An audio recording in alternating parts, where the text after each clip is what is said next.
Hello and welcome to Films for the Very First Time. My name is Jordan. With me, as always, is Casey McGeorge. How are you today, Casey? Oh, how's it going, everybody? I'm doing pretty good. It's going good. It's going good. We are, of course, a podcast that talks about we're movies or TV shows or events. And in this episode, I had picked a movie that Casey has never seen. That's the general gist of the show. If this is your first time listening, and in that case, this movie this week is Field of Dreams. What many consider a classic or a classic baseball film, uh, just a classic father son story as well at times. This is a movie that we will be talking about. Came out in 1989, May 5th, 1989, and is actually based off of a book called Shoeless Joe by W.P. Kinsella that came out in 1982. And it's directed and written by Phil Alden Robinson. And of course, starring Kevin Costner, Amy Madigan, James Earl Jones, Ray Liotta, Burt Lancaster. Those are your main cast of this film.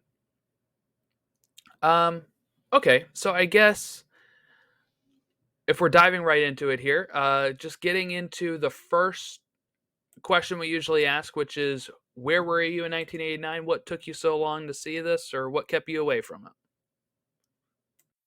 So, you first. You obviously weren't born yet in 1989. Yes. Um, Yeah, I was negative too. Um, this I had seen probably just on TV, or I know we had the VHS cassette tape. So like my parents will have watched this. They like Kevin Costner. My dad's a baseball fan. So is my mom. So it was something that we probably just watched. It's a PG film, right? Like I don't think it's PG-13. I'm pretty sure it's rated PG from what I saw. So a family friendly film enough where you could watch it and not have a lot of bad stuff going on. So I don't know how many times I had seen it though. Really, I had watched it, and sometimes it'd be one of those where I catch it on TV or something during the middle of it. But this was always like in um, heavy rotation on like a TBS or yes, TNT or Turner right, Classic or AMC or one of those channels. Like you could, especially yes, right about now when baseball season is getting ready to start up or just starting, or the dog days of summer. This is one of those that you would see and a random rotation on and just be like, oh, and you can just flip through and find yourself in the middle of it at random parts. and we mentioned it last week. I had been wanting to do this movie around the beginning of spring training, and it wasn't anywhere streaming. Literally, like a week like I would constantly check. I would check like every week before I have to pick a new title. And I'm like, I guess I can't pick that one still. And then Yeah. literally like when we're getting ready to record last week, I check and I'm like, oh, it's on there now. So I actually didn't, uh wasn't it? Yeah, it was either right before or right in the middle, like right at the end. I think it was right before we started recording last time yeah. where you I were think it like, was oh, right let me before we check started again. recording. Oh, it is. Yeah, so we're going to go with that one. Now, without totally betraying your rating, which I'm pretty sure I know what you're going to give, is this your best baseball movie? Well, two things. One, I know Mhm. you're an Orioles fan, right? Because you're from Baltimore, so Yeah. you're gonna. Are you an actual baseball fan, or are you just an Orioles fan? Yes. Is this your? Is this the best and or your favorite baseball movie? Um I don't know. Uh I think a lot of people my age go with The Sandlot. I actually think that movie's a little overrated, The Sandlot. You're killing me, Smalls. um, I don't know. I don't know if I have a favorite yet on these, because a lot of them I watched when I was younger and haven't revisited, like this one. Things like Major League, I haven't seen in forever. Uh, I mean, there was a time when I was young, these movies were being churned out, man, right? Because you had The Yeah, Rookie, which was Dennis Quaid as like a 40-year-old that can like Yeah, randomly who throw 100 who miles an hour, and they're played like, for "Yeah, the get end, him in here." which is based on a true story for a guy who played for Tampa. Yes. Um, And then they who had was the kid Rookie of who the Year. that's the one I was thinking of. Yeah, Yeah, the that's kid that one. Yeah, from the stands or The whatever. Cubs Yeah, one. And then they had Bull Durham, of course, in '88 with Kevin Costner as well. Um, which got a lot of people into minor league baseball because they have some wacky team yes. names and I mean, pe- I grew up like on a team in my rec league called the Durham Bulls because like that movie popularized that minor league team a bit more, than they were before. yeah. Um, But yeah, I don't know. Favorite baseball movie is a tough thing. Um, I think it was a great start to the season for me, like watching this before the season. But I don't know if it's my favorite. But yeah, so not betraying my ranking yet. yeah. So for me, I love the comedy. So Major League is always fantastic. Um, the wackiness of which kind of became somewhat real life with the Oakland A's, what they're doing with their team, in order to try and get them to Yes. move to Las Vegas, and they might not even be able to move now. But the And casting, Moneyball, I haven't seen Moneyball either. That is I, an actual A's movie. yeah, I don't know if I want to see Moneyball because to me Moneyball kind of ruined the game of baseball, and which is now Mm, starting to ruin just about all sports because all these analytics guys are coming in and just changing so many things. But that's a rant for another right. day. Um, so yeah, Major League is a fun one. The Sandlot, I think, just from a perspective of kids, um, was a great one. Fun fact: with James Earl Jones is in the Sandlot as well. Darth Vader Yes. there is not a baseball fan actually. Oh, really? I James found Earl that Jones out while I isn't was as I'm watching the movie earlier, and I was researching. looking up random things. Found out, yeah, according to some of the notes and trivia things on IMDb, James Earl Jones is actually not a baseball fan. And then he was, he was in. I think I would say two of the because I don't even know how many baseball movies there really are. I can't imagine there's a ton, but I'd say There's a ton. two of the more well known and possibly well liked baseball movies between this one, Field of Dreams, and The Sandlot. As for me, in 1989, I was 10 going on 11 years old, depending when in the year it was. Um, May. I was 10. I was about 6 months away from turning 11. Uh, I remember when it came out. Bull Durham came out first, didn't it? Yes, a year before. So some little behind the scenes thing I just read about this too is that they didn't know if Costner would be interested in this since he had just did the Bull Bull Durham the Durham. year before, and they didn't know if he'd want to be kind of like pigeonholed in that. But yeah, he did. They signed him. So Oh, there's the natural as well, not with Robert Redford, the guy who hits the baseball and yes, I goes up haven't into the seen lights. that one. I haven't either. I just know the scene of he hits the home run in the baseball that hits the lights and causes sparks and all that sort of Yes, stuff. yeah. Um, I mean, Rotten Tomatoes has a list of the 66 best baseball movies of all time, so there's got to be more than 66. So, in all fairness, maybe there's just 66 considering they've ranked the top 66 of them. Like, if they would have went top 75, top 100, but when you stop at 66, that tells me maybe you're stretching. Probably could have cut the list oh, at I don't know. 50. There's more than 66. I'm scrolling through this thing right now. Yeah. They could have cut the list at probably 50, and it would have been great. Um, so I remember when Bull Durham came out. And like I said, that was a pretty big thing. And that also, like I said, that got a lot of people interested in minor league baseball because some people may not have even realized that there was a double or triple A affiliated team that was close to them Hmm. where they could actually go, and especially in the 80s and 90s, I don't know now, you could go to those games for fairly inexpensive prices, like really cheap tickets, and concessions weren't that expensive. And there's a lot of stories of like people being able to, because a lot of them have different theme nights and They had meets and greets Yeah. with the players and stuff as they're coming up through to make their way to the big leagues. Getting autographs and pictures of people who end up becoming like Hall of Famers.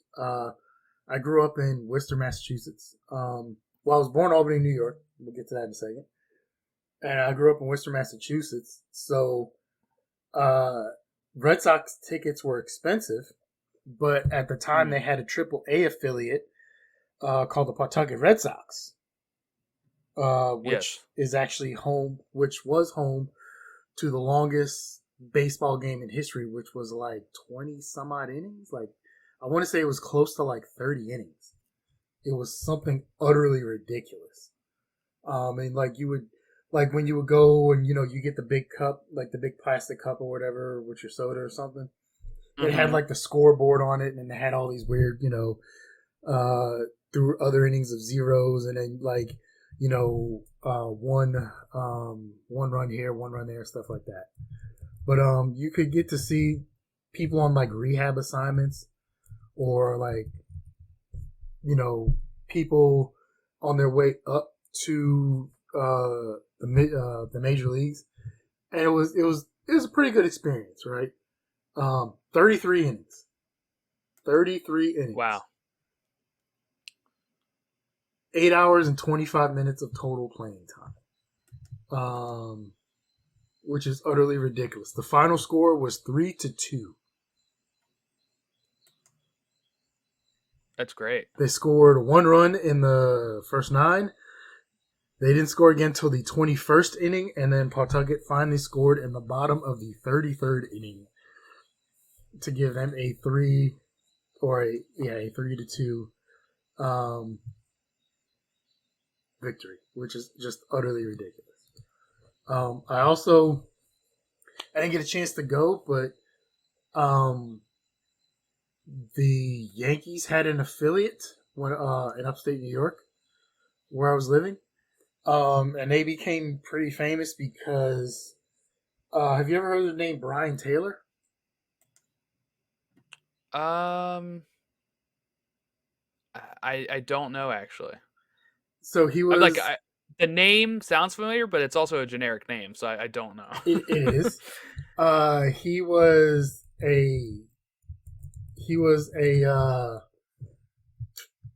he was a baseball player um, that was drafted by the Yankees, and he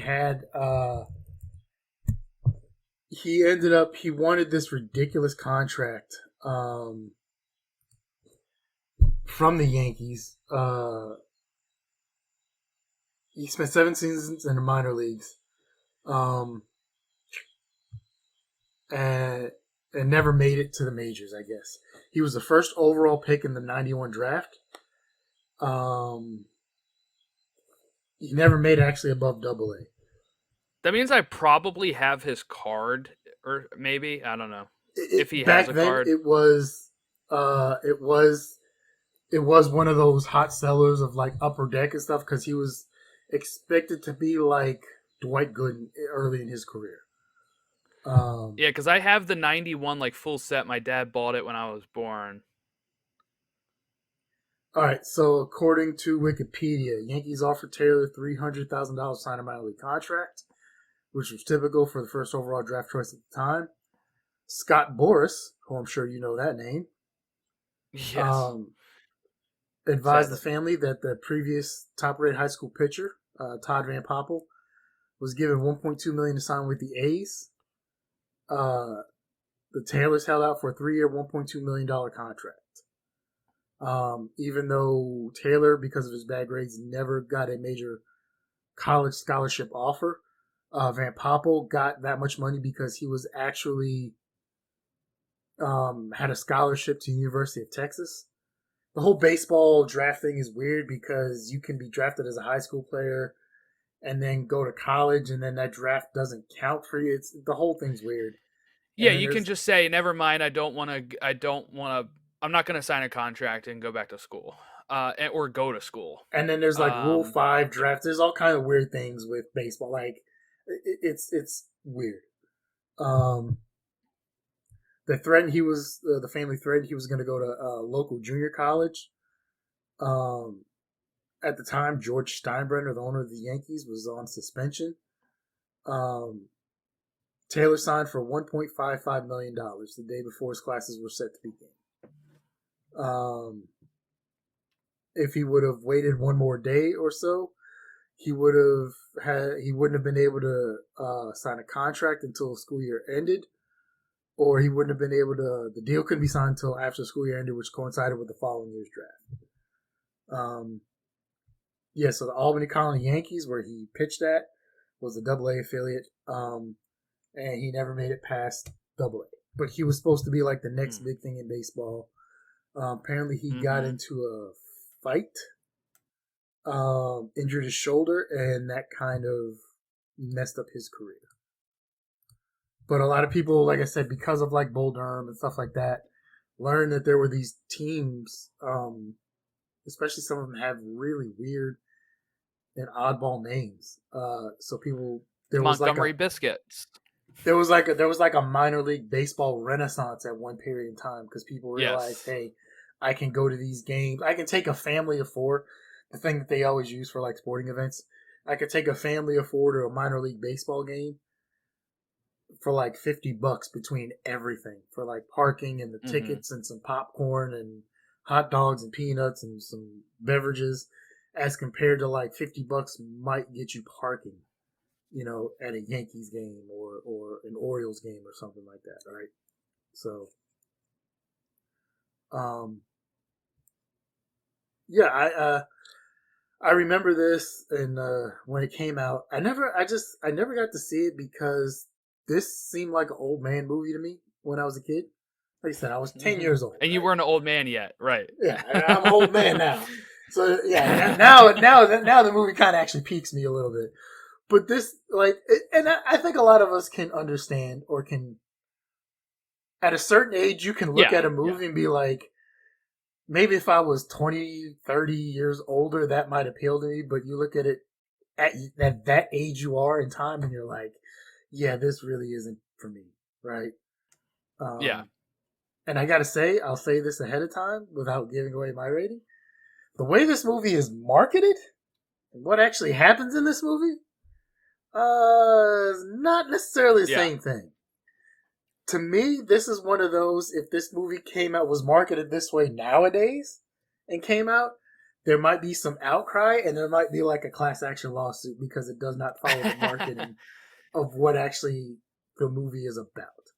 Not saying it's bad or anything, or not giving anything away, but as I'm watching this, I'm like, this is not what the commercials and the trailer says the movie Yes. is. Well, before we kind of dive into the movie, then, you talk about a renaissance of minor league baseball. There was a renaissance of baseball movies right around 87, 88, where there was just, I mean, Bull Durham, 88, Eight Men Out, 88, Stealing Home, Field of Dreams in 89, Major League in 89, Night Game, which was a ballpark murder mystery starring Roy Snyder. It's a slasher film at a baseball game, I guess. That was 89. Mr. Destiny in 1990. Taking Care of Business in 1990. Both of those, by the way, starred James Belushi. They came out the same year. Pastime was in 1990.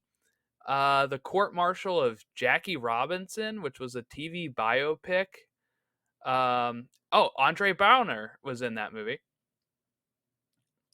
Um, Talent for the Game in 1991. Like, seriously, The Babe in 92 with John Goodman as Babe Ruth. League of Their Own in 92. Rookie of the Year in 93. Sandlot in 93. Like, Angels in the Outfield in 94. They were just pumping out movies in this time frame. Baseball was huge. It was like in the 90s even. It was huge, especially when you have like the Mark McGwire Sammy Sosa home run race in 1998, which then eventually kind of led to the crash of it once you start getting the steroid accusations and people realizing, oh, some of this stuff wasn't legit, and it's kind of really dinged baseball in that era. There's some really great documentaries I recommend as well. Like there is one based around that Mark McGuire Sosa thing. It's on ESPN. Um, Long Hot Summer, something like that. But yeah, so it was a huge deal back then. I think we've kind of left a lot of I don't know. The sports movie doesn't exist as much. They did just have Taika Waititi's Next Goal Wins, which is based off of a real story as well, a soccer thing. We had Zachary Levi as Kurt Warner recently, but other than that, we haven't really had a lot of sports movies in this era. I feel like a lot more documentaries.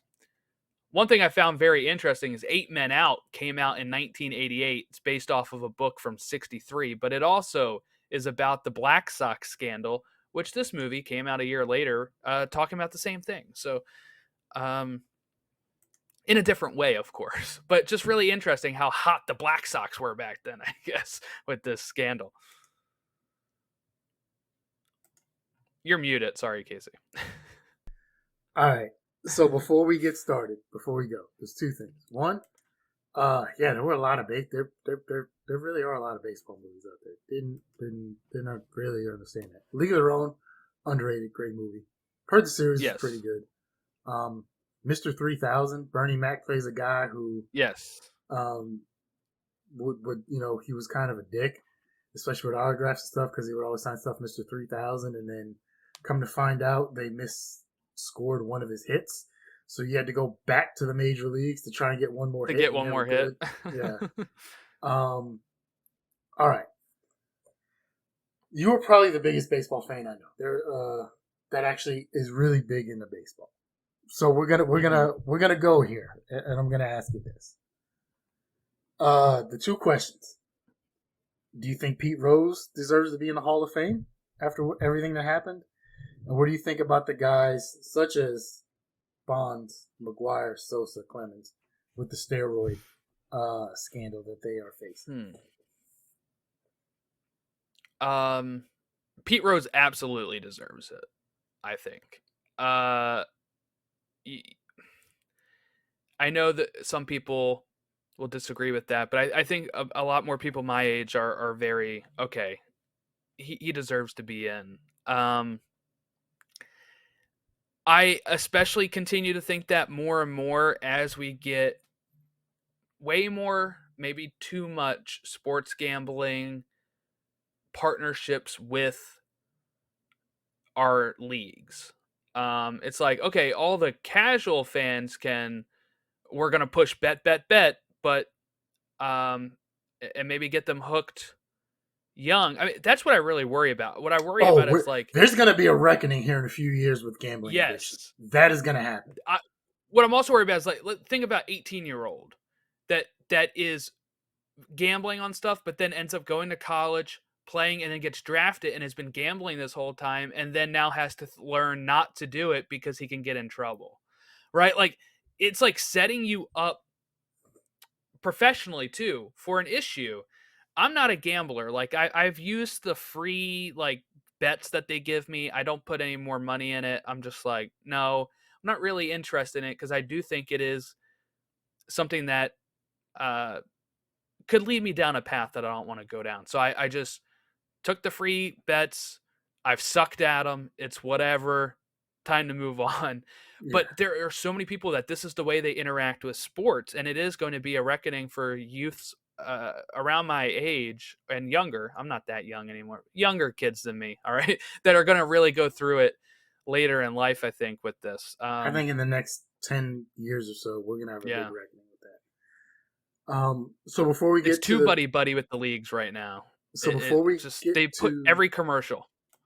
before we get to the steroid stuff, the, the only way I'll push back on Rose is apparently in every baseball clubhouse there are signs that say no gambling on baseball, right? No betting on baseball. Simply because of what we're the subject we're talking about here, the 1919 Black Sox scandal, right? And they were pushed out of baseball for life. Also, I think maybe he might have had a better chance had he just came clean. Because at first Pete Rose denied everything. and then they had proof. Then later on, they had proof about some other stuff, and he denied. And then he admitted, well, he did bet on baseball, but he didn't bet on his own team. Then some other stuff came out, and he's like, okay, so I was betting on my own team. Like, his story has changed drastically over in my lifetime. Like, I think the whole thing with him came out maybe around this time, somewhere around the 80s or 90s, late 80s, early 90s, when the whole P Rose thing came out. And he's had many chances to come clean. And I think initially, had he came clean, he might have had to serve some time, but I think eventually over time he might have been able to get in. But every time like they go back to him, his story changes and then he has to admit to something else. So I think the fact that we can't trust this dude, we don't know what else would he come clean about next. Like I don't think I don't think you can let him in the Hall of Fame. Now, I'm not saying that his what he did on the field doesn't merit being in the Hall of Fame. It absolutely does. He's all-time hit king. He was a great player by every metric you can imagine. But the fact that he broke that rule and just blatantly refused to admit it when he had chances over the last 40 years, like and like I said, every time they go back to him about something, he changes his story, and then later he admits that he lied for this reason or that reason. Like I think he's stuck without it. My only thing with that is, like, unlike performance enhancers, like, even if he bet on his own game, it doesn't affect him getting a hit. You know what I'm saying? Like, getting the most hits is something that I think should still be celebrated and have him in there, because it doesn't, like, it's not like he was betting that, like, you can't affect that in the sense of, like, if he was betting on himself to get the most strikeouts and then he forced himself to get the most strikeouts, it's like, but oh, okay, whatever. but a But it's lot like, of it, you actually do have to be good and hit the no, no, ball. So. and I think most, if not all, of his betting was coming as he was the manager of the Reds and some Right, other right. things. So that's where it turns into a whole nother thing, because simply you don't know if some of those decisions he's making is based on Right. what he's doing and some other stuff. As far as the steroid stuff goes, um, baseball knew.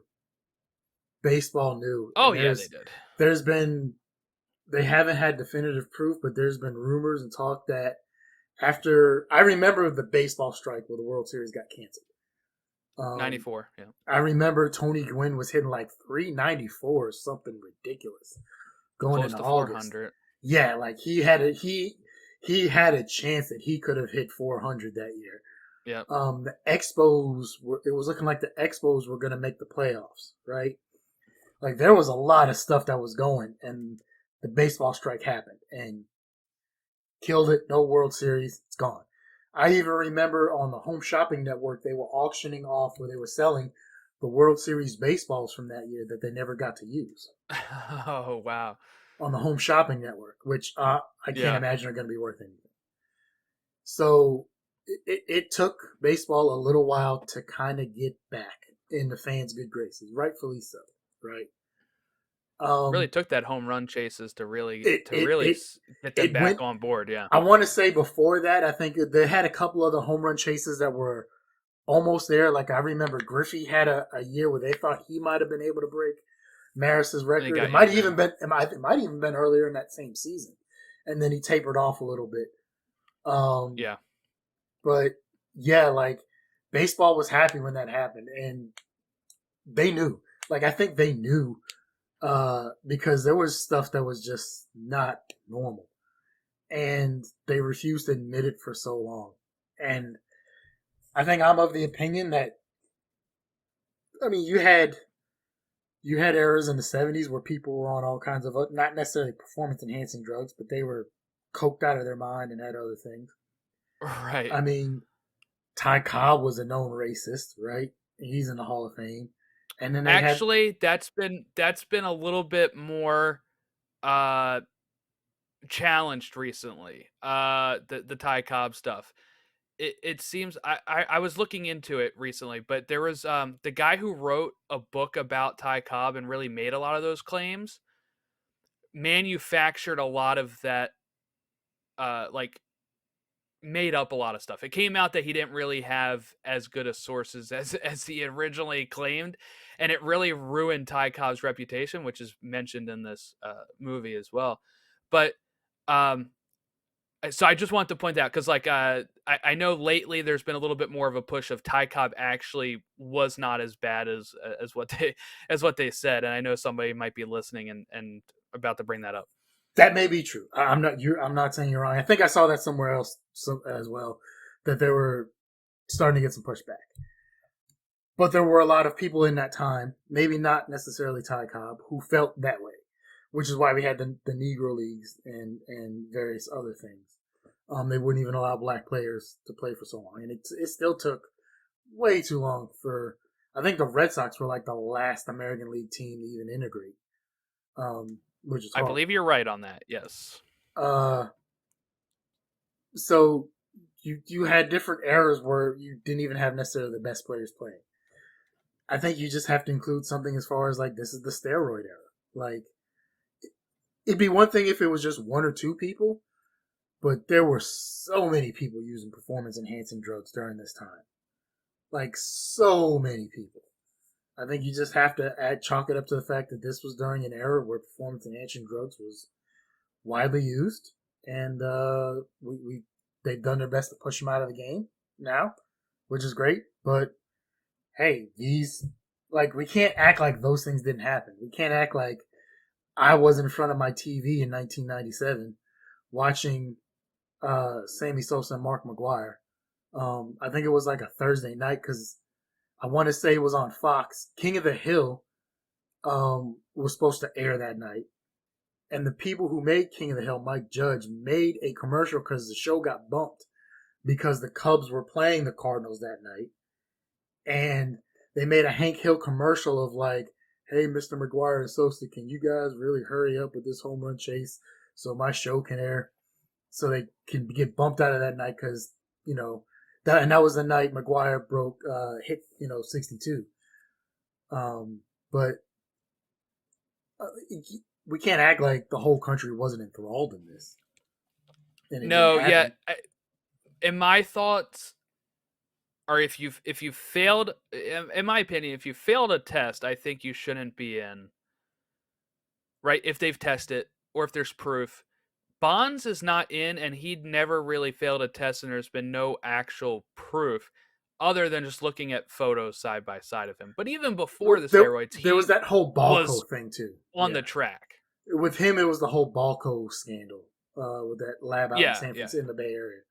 But then then it gets a little weird because then you had that whole thing where they Major League Baseball did that super secret test where they were just testing people because they wanted to see like the numbers of people who had performance enhancing drugs in their system, and then names got leaked off of that test that shouldn't have been and, like. and So that's a weird thing because that wasn't supposed. Those names weren't supposed to come out. That was just kind of supposed to be used as like, okay, you say there's a problem. Let's test the players and let's see right. how widespread this problem really is. And then names started coming out of stuff on their list. Um, And like Ortiz has been linked to stuff in the I think past, he was. never I think failed his a name was test. on that list. His name was on it, yeah. And he's in, right? But then we try to shun some people that haven't failed a test and are just suspect it or whatever. I mean, sometimes they're a little too picky on what they're doing. I will Like say, if Ortiz is in, Bond should be in. I'm sorry, it's just yeah, the truth. A Rod. I think is a different story because once again He should not be in. he failed legitimate tests and then he Yes. blatantly lied about it, threatened to Yep. sue Major League Baseball and all this other stuff, and was very aggressive about it, and then that What blew a up in his dark day face. that was, man. A Rod, because I grew up loving A Rod until he went to the Yankees, and then it was like, then that comes out, and you're like, oh. Real quick, I want to clarify some of the Ty Cobb stuff because I just googled it. Um, one of the journalists that really started slamming him on this was Al Stump, and Al Stump What a name, uh, Stump. released a book right after he died in 61. He was later discredited when it became known that he had stolen items belonging to Cobb and also betrayed the access Cobb gave him in his final months. He's the one that really pushed a lot of the race stuff.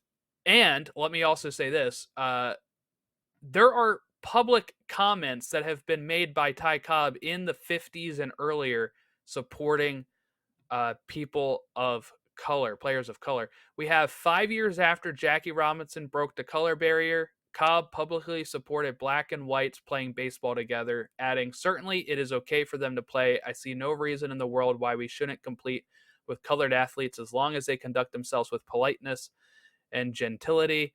Let me say that no white man has the right to be less of a gentleman than a colored man. In my book, that goes not only for baseball, but in all white walks of life." And then in 1952, he said, uh, this is a full quote: "The Negro should be accepted and not grudgingly, but wholeheartedly."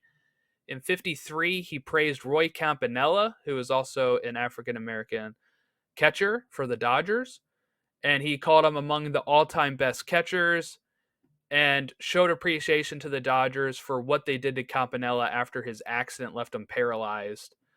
Um, yeah, so it seems like when he first, like, after, like, in the 50s, he was, like, known for being supportive of him, but then as soon as he died and couldn't speak up for himself anymore, this guy publishes a book slamming him, and just it took the narrative over, and Okay, I did it's not know sad. that. So my apologies to the That's deceased sad. Mr. No, Cobb. you're good. And It sounds like he still was a dick at times, but, like, not for that. to hell with Stumpy over there. Um, to hell with Stumpy, I guess. And he should be called Stumpy for the rest of his life. Um, Are we ready to get into the movie? sure, sure, let's do it. So the movie starts with Ray talking about his dad and his relationship between his dad and baseball. His dad used to play baseball, couldn't cut it in the league, um, and eventually had to, drop out. He kind of has this strained relationship with his father. We'll learn later on from his dad kind of pushing him to almost like live vicariously through his son, right? Where he's like, "Oh, you're gonna be the star. I am like I that I couldn't be." Um, I'll say this: the, the yeah, intro, like it just showed the title, and then it went through like 2 minutes and 46 seconds of pure credits. Like that was not an yeah. intro I'm used to seeing. That was a little threw me off because I'm like, wait, did I hit the forward button? Like Yeah. It's a very odd start too, because like then you just have him doing this over, the like, voiceover, narration yeah. over photos, and it's just like boom, we caught you. I forgot how fast this movie moves at the beginning. Like, for how long it hear for how long it takes him to hear the voice, like it's 5 minutes in this movie. Okay, not only that, but once again, we go back to what I said about this being marketed a different way than the movie appears. I figured, okay, it eventually builds up to him building this baseball diamond in the cornfield, and then eventually towards the end, you get the players coming out or something. Like, I didn't know 22 Oh, minutes okay. into it they're going to be having a baseball game in the middle of the corn. Yeah. Like yeah, like it moved quick, and I'm like, wait a minute, am I watching like that could have been a TV show episode. Like I honestly You're like, got am I on 5 times speed right now? Like, what? the vibe I got was like this was some sort of a weird episode of like the Twilight Zone or something. Because then That's a good. especially That's a good one. because then especially like people are like they couldn't hear the voices, they think he's crazy. No one else, I think who ends up being his wife's brother or something, his brother-in-law, like can't Yes, see Mark. people in the field. And this happens in like the first 30 to 45 minutes, right? Where he's Yeah. like, I "What are you forgot. I talking forgot about?" how much of this. I forgot how much of this movie is him like going to Boston to find James Earl I Jones. didn't know there was a And goddamn road trip in the middle of this movie with James Earl yes. Jones. Like I thought James Earl Jones was like a Negro League player who was going to come out of the cornfield. I didn't know Oh there was yes, like yes. I didn't know he was an So, author. Like what did you know about the? So you did know that they were like dead people that came out and played. You didn't I know that much? I knew it was Shoeless Joe Jackson and the 1919 Black Sox, right? And I figured there were more probably dead baseball players, right? Because once again, it was like the title of the movie you said before, 8 Men Out. It was eight of them that were suspended from the White Sox and banished from baseball. You need nine people to field a team, right? And then you need at least one to hit. So you got to have at least like 10 or 11 people for some sort of a complete game or something, right? So I didn't know there was all this other stuff. I legitimately thought it was just them building this stuff. I didn't even know his dad was involved in it because his dad is never really mentioned in the trailers or the marketing for it. Yes. It's more of Shoeless Joe Jackson, and that's it. So I was under the impression like there was some sort of connection he had to Shoeless Joe, and it takes him this 2 hours to do whatever and to build Right. this baseball diamond, and then he would have a meeting with Shoeless Joe, and then he'd meet the Black Sox or whatever, and eventually they play a baseball game. Like I was okay with that, but I didn't know there was gonna be like a road trip and a doctor and Yeah. like he should have like murdered his brother-in-law and buried him on the home plate for pushing his kid later. Like that dude would have been buried in either in the cornfield or under home plate. Like after doing that to my kid. Like that's all I'm saying. But yeah, once again, the marketing for this movie of what actually happens in the movie and Mhm. what they give you the impression of is way different than I thought. Yeah. So they moved to Iowa, and Ray is walking in the corn and hears this voice say, "If you build it, he will come." And I like how he just calls over to his wife, like, "Did you hear that?" And she's like, what are you even talking about?" And in all fairness, I'm sure this is probably, you can go on those listicles and different websites like BuzzFeed. And you can find things of like misquoted movie quotes. Yes. I don't know if it is, but this should be on the list because I always thought it was if you build it, they will come. I didn't know Right. it was if you build it, he will come. I thought it was they. Yes. Me too. And when I wrote this down in my notes at first, I wrote they, and then I heard them say it again, and I was like, no, no, they said he. Um, it is misquoted a lot. It's the Luke, I am your father. It's Yeah. like, no, it was no, I am your father. I think when I posted my status earlier to say I was watching the movie, I think I even misquoted it on there. Yeah, you may have. I didn't look this I'm week. like I'll have to go I'm look. like 99% positive I did, and I'm not changing it. I'm gonna leave it up there. Um, so then it just kind of cuts to like the next morning. He's going downstairs. His daughter's watching TV.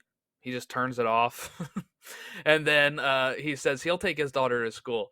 And this is when he goes to the store and he's just asking like anybody else here. Not that I'm hearing voices, but anybody around here hear voices in the corn, and they see through this. They're like, oh, you're hearing voices. That's not good, and they're just like making fun of him for You these know what this voices. you know what this reminds me of? Hmm. Ghostbusters. Oh yes. Where now because now that I can understand farming communities being tight, and I'm sure there's a lot of gossip that goes between all these communities about stuff. And you had old Egon, where he moved out. Where'd he move? Nebraska? Yes, Nebraska, and he was the dirt Dirt farmer. farmer, So right? it's kind of like that. Yeah. Now you got this A dude baseball who's field of dirt. now he's hearing voices, and then they build the damn baseball field in the middle of his corn farm. Like, what is going on Yes. here? So I was getting vibes of Ghostbusters after watching this. So then he's working the field again, hears the voice again, and then he has like a vision and sees Shoeless Joe. And at dinner, he's like, tells his wife, and this is like, look, my wife loves me, but I think if I said this, she would have me committed. If I'm like, I know what it means now. I have to build this, and Shoeless Joe Jackson will come play on the field. I think my wife would be like, "How'd you get to that? Like, how is this happening?" Um, she's a very understanding wife. So first of all, it took him way too long to lose his mind and be like, "All right, damn it, Who is saying this and where is this voice coming from? Like I might have like throw a shovel or whatever. I might have done that after like the second, if you build it, he will come. Like, all right, what's Yes. going on with this nonsense? It took him way too long to lose his patience. Two, that woman is a saint because they put themselves in debt and almost lost everything for it to be like, yeah, like, hey, we might lose the house and the farm, but you want to go build a baseball field. Like, I can't imagine there's a huge profit margin on corn farming in Iowa. I don't know the logistics and the financials Right. behind farming, right? Not my place. Maybe it's a very lucrative thing. Don't know. That is a very big and nice house, I will admit. But I know it's a lot of work. There's a lot that goes into it. And then for him to just take off, one, for him to just take a couple acres away to build a baseball field. And now you have to get the dirt and clay in there for the infield that you got to truck in from who knows where. You got to power up the lights and all that other stuff. That's not cheap. Then he's got to take money to go Even visit. building the lights, he had to rent like a crane to Yeah, even put these things up. he got to take money to go to visit Boston, right? Then you got to take more money to go from Boston to Minnesota, right? In this Volkswagen Bug van, which okay, gas was fairly inexpensive at the time compared to us now, where I'm paying almost like $4.50 a gallon, but that's a whole different Right. story. But okay, that bus looked fairly old, so you can't tell me they didn't have to visit a mechanic once or twice on his trip from Iowa to Boston, Boston to Minnesota, Minnesota back to Iowa. Can't tell me that thing didn't go in the shop once or twice. I Uh, think I have an answer for this. I think I have an answer for. I think he only had to worry about getting to Boston. I think Terrence Mann may have used some of his money from it. So, because before he was telling his wife, like, I'm going to sleep in the van. But yeah, once they have Terrence, they're like sleeping at a hotel. So I'm wondering if Terrence is like, no, we're not sleeping in the car. I'm getting a I am hotel way for too us. old and way too big to be sleeping in this goddamn van. Yes, I'm buying us a hotel room. And with James Earl um, Jones, as large as a man as he is, and with that voice, yeah, that's not happening. yeah, you're like, yes, that sounds good, sir. Um, I like this line he has here of, I'm 36 years old. I have a wife, a kid, and a mortgage, and I'm worried I'm turning into my father. So a lot of his resentment too is his dad, around this time of 36, I guess, right? Was the story is his mom had already passed and he was kind of with his dad a bit, and he was just worried that he was becoming his father and not being able to chase his dream, I guess, right? Like that was one of the things, is like he didn't want to give up like what he thought his father had given up. You know what? He is becoming his father. You know what that is? It's goddamn being an adult and having responsibilities. Like, Yes, yes. it's called accepting that. Like, okay, I got out of the army, came out here to California to go to school to get a degree in photography, right? So went through my program, got a bachelor's degree in photography. And this was graduated in 2016. So I was 38 years old when I graduated, right? So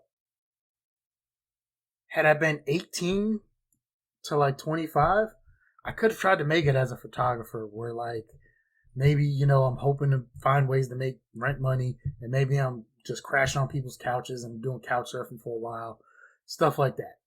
Because one thing our instructors did really well was they told us, especially out here in the Los Angeles area, it is difficult because there's a glut of photography and it's difficult to get involved in that business and industry. And you will have some very lean times, right? But I'm 38 years old at the time. Now, I don't have a ton of responsibilities, but I have grown accustomed to having, like, not saying like I need to live an extravagant lifestyle, but I have grown accustomed to having a roof over my head and having food and having a couple bucks A to like, physical 4K collection. yeah, like maybe I want to go out to eat, maybe I want to go see a movie, like maybe I want to buy a video game. Like even if I take some of those away, right? Once again, it boils down to I like being able to put gas in my car and pay my rent and have food to eat on a regular basis. So I can't try and struggle, right? So I decided like I'm gonna get a real job and I'll try and do photography on the weekends and whatever. And things pass me by. Like so I kind of wish part of me kind of wish I'd done more with photography, and I can still get back into it. Yeah, I do. But at the same time, once again, I like I'm not trying to live like a millionaire lifestyle. I'm just trying to live a normal human lifestyle of like, hey, what am I gonna eat tonight? Oh, hey, I'm gonna pull this out the freezer. I'm gonna eat. Not like, oh, I don't know when I'm gonna eat again or where I'm gonna stay for the next couple nights. So Right. Um, he asks if she thinks he's crazy. She says yes, but I also think if you really feel you should do this, then you should do it. So, like the next morning, he's building this baseball diamond. We have people watching, and they're just like, "This guy is crazy." Um, and we kind of get at this moment. If you're not familiar with Shoeless Joe, you kind of get the backstory here as he's telling his daughter like the story of Shoeless Joe and why he thinks like Shoeless Joe should not have been one of the 8 that was kicked out. Like, why would he have tried so hard in that series if he was the one taking, if he was taking money and all that kind of stuff? apparently, you can look up some stuff on Shoeless Joe, and that a lot of that can be disputed as well. You mean if he like what side of it? The side of the Yeah, because like for him or against him? both. So like back then, like the World Series was like 9 or 13 games or something ridiculous like that. It's not the normal 7 game series we have now. But like, yeah, he hit a great. He had no errors and he hit great in the series. But people who've dug into his stats, apparently, his great hitting came like when They're like already it. down or something. Yeah, so it wasn't like yeah, they were down like 2 and 3 to 1 and various things. And apparently there might be quotes out there that say like or him admitting that like he didn't have any errors, but he didn't necessarily try as hard with some of his fielding and various other Mm. things. So I haven't looked totally into that. I went down a rabbit hole while I was watching this for the hour and 45 minutes, and then I had to stop at some point because I'm like I can like you can spend hours on this, but there are people on both sides that some people say the same thing that Costner did in this movie of like, hey, he hit 375, he did all this, he hit the only home run, but then there's apparently evidence of like, yeah, he hit the only home run when they were down 3-1 in the series, and they were trying to get it pushed to make the series longer, and you know when the series was like 0-0, he didn't hit well and stuff like that. His 12 hits was actually a record at the time for the World Series too. 12 hits in a World Series. So yeah, it's one of those things that like people will always dispute on if Shoeless Joe should have or shouldn't have been part of that. So we kind of get that here as catch up as he's telling his daughter the story of that history. Once they're done, him and his wife are just kind of like laying out on the outfield talking. It's a nice little romantic moment, I guess. But then they wait and nothing happens, and then we flash to like Christmas. Christmas is there. It snows on the ground. He's still staring at it, and I really wonder when he built this den. Like, did it say a time frame at the beginning? Because I'm wondering if like If he they built did, this I thing in missed like it. October, and then 2 months later nothing happened, or did he build this thing in the spring and then nothing happened for like a whole year? That's what I'm like curious about on how long it's taking, because then it just like randomly flashes to Christmas. And then it flashes again, this time to his daughter watching baseball and asking questions while they're going over the finances. So now you're past Christmas, back to probably March, April, May, I'd say as they probably April are. or May. If she's watching Yeah, baseball, I think back then the season typically didn't start till later, till like after April yeah, 1st, April. because they used to have a lot of And then double they headers. probably didn't show a lot of spring training back then. Yeah, especially in the middle of Iowa, right? Maybe they might Yeah, catch a spring training game for the Cubs. Like if I imagine anything, they might catch a lot of Cubs or White Sox games. Maybe some Cardinals stuff. I don't know how St. Louis, where St. Louis is in location to Iowa City, or hmm where they're at in Iowa. But maybe worst case scenario, the Royals. But those are probably the closest teams because they didn't have the Rockies back then. right, right. And they're looking over the finances. They're losing money, and uh, you know, I would say very stereotypical scene where like the daughter's trying to get the Not attention and they're now, like, not not now. now, Yeah. Karen. And then it's like, Daddy, there's a man on the field. And you're like, whoa, what? Like, if they had just listened to her, they would have gotten to it a little sooner. Um, and it is Shoeless Joe out there, and Ray goes out there and like flips on the lights. I love the realism here of like Joe is out there in the outfield, and like the first time Ray throws up the ball and hits it, it's just like a whiff. It is not a good hit. And he's like, sorry, I'm gonna get some out to you. Like really realistic. And I think how I like so you're not always gonna go out there and just knock it out there right away the way people do in these movies. The average guy cannot probably hit a baseball to where they want to hit it to. So if Shoeless Not all Joe the time. Yeah, like Jackson yeah. is out in left field or whatever, like the average guy probably cannot sit there and take a baseball and consistently hit the ball out to left field to Shoeless Joe Jackson. He's gonna swing, he's gonna miss a whole bunch, and then he's gonna have some dribblers, and he's gonna have balls Yeah. that go all over the place. And like one of them might go out to left field to Shoeless Joe Jackson. This is probably my favorite scene of the movie because there's a time where it is nothing, no music, just sounds of like a country sky, like a country night, right? Like just crickets, and then the sound of the baseball bat hitting the ball hitting the leather of the glove, and you're just like, nice. Like that is, it's a small little montage of that before they introduce themselves. And then Joe's like, "Hey, can you pitch?" And then he throws him some balls, and Don't we need a Joe starts catcher? hitting. Not if you I throw it. love that. Yeah, Yeah. not if you get it near the plate. We don't. All right, so let me ask you this. I should ask this in the beginning. Um, what did you think of the Field of Dreams games that they had the last couple of years? Oh yeah, I was gonna bring them up after the movie. Okay, Um, I figured you. I mean, obviously you know about it. I just wasn't sure if yeah, if you want to hold off to the end of that weekend, it's we'll hold off on that. Yeah. fine. Okay. I love this too, where he's like, "See if you can hit my curve," and then he throws it, and it gets beamed right back at him, and he's like, "Yep, you can hit it." Which apparently I read on IMDb that was not scripted. That was legitimate. Like Ray Liotta got lucky, hit a baseball, hit a line drive back at Kevin Costner, who legitimately had to get out the way.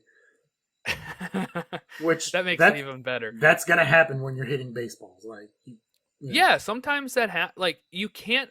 I always wondered about that when it comes to sports movies, especially baseball movies. How many takes it'll take to like you have to if you want to get the angle of the throw and the hit in the same shot. It's like, okay, how many times are we doing this before it gets captured on film, right? And you would think they can't purposely aim it back at them like that. So yeah, it makes sense. It's like a unfortunate, or I guess you could say fortunate accident because it came up with a really good line with that. I know, The like Charlie Sheen in Major League, he actually was able to get a fastball up to like in the 90s, which really, at the time that came out, like high which 80s, was low high back 90s. then. Yeah, Yeah, like not everybody like 100-mile-an-hour they weren't fastball throwing was 100. only like Nolan Ryan and like one or two other people were doing that. Like not everybody was doing that. Yeah, But I guess apparently a couple people were like, no, like if Charlie Sheen back in the day could have put time into it, like he could have had a chance to like, you know, hmm. And it's not always about speed though. Too, it's about control, right? Like yeah. so. Some people can throw 100 and then they'll still flame out because they can't. Orioles have had a few of those where they're like, oh man, they throw 100 and then they can't locate, and you're like, well, they're never gonna amount to anything. Yeah. The wife and the kid come down and introduce themselves, but we learn the rules kind of here that Joe can't cross the line, right? Like the players can't go past a certain line They never out of. explain that, but like I get it, but it's also one of those like we're gonna make this arbitrary rule and Yeah, yeah, because they don't always follow it. When we're introduced to a young Archie, he's nowhere near the field, and then sure. yeah, so And the little girl is inconsistent great though. maybe. Are you a ghost? Yeah. she's so happy about it too. Like she just like she's like all into it. I like it. Look, I just gotta Um wonder: is there a meth lab in this farmhouse in Iowa, and that's why these people are seeing dead baseball players and having yeah. conversations with The ghosts? hero of the story the whole time is Mark. He's like, "What are you guys seeing? You Yeah, guys who's got to stop legitimately like, taking meth." what the hell is going on here, man? So you You even guys are got selling James meth Earl out of the Jones. basement, man. This is dangerous. It's the chemical fuse from your fertilizer. We're making you see this. Uh, he asked if he can come back again, and they're like, "Yeah." And he's like, "Can I bring, other people? There's 8 of us." And they're like, "Yeah, anytime." But we get the line that I think is quoted. I used this in the um, clip for the episode last time, which is the "Is this heaven?" And it's no, it's Iowa. um, How that's going to did be coming back around again at the end, how has but the Iowa Tourism Board not used that as a damn slogan? slogan. That's true. My parents have been here. My parents have been to the set. They brought me a Field of Dreams magnet actually, because they have the house still and all that. So There's some other stuff we'll talk about that later. yeah. Okay. So then Joe disappears into the corn, and we kind of cut to Mark trying to get Ray to sell the farm. Mark is clumsily introduced in this movie because you're like, who is this guy? And then there's like references to it being Annie's brother, and you're kind of like, all Yeah, right, it's like, later. It's way later in the story when that gets brought up. Like they could have, I think they could have done a better job of that, like yeah, introducing him in some way of like, it's like loosely here because like he's there with his wife and the mom, and it's the mom of Annie and him, and they kind of reference that for you to put the pieces together. And there's times where he's like, "Oh, he used to be so normal," talking about Ray, that you're like, "Okay, he obviously knows them," but they didn't just come out and straight like say it until later.